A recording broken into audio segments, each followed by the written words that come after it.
வணக்கத்திற்குரிய நண்பர்களே, நீங்கள் பார்த்து கொண்டிருப்பது அம்மா யூடியூப் சேனல்.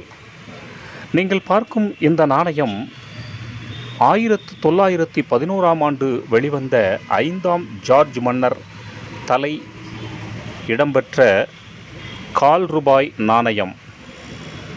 இதனுடைய மதிப்பு ஏறத்தாழ 50,000 60,000 வரை இருக்கும் என்று சொல்லப்படுகிறது. அடுத்ததாக நீங்கள் பார்க்கும் இந்த நாணயம் தேசபந்து சித்தரஞ்சன் தாஸ் அவர்கள் தலை இடம்பெற்ற ₹2 நாணயம். இது ஏறத்தாழ 2 லட்சம் ரூபாய் வரை விலை இருக்கும் என்று சொல்லப்படுகிறது.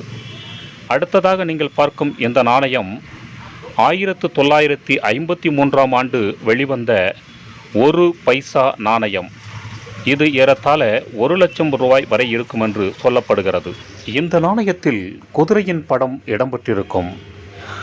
மேலும் இது பற்றிய விவரங்களை நீங்கள் அறிந்து கொள்ள coinbazaar.com என்ற இணையதளத்தில் சென்று முழு விவரங்களை தெரிந்து கொள்ளலாம். நன்றி, வணக்கம்.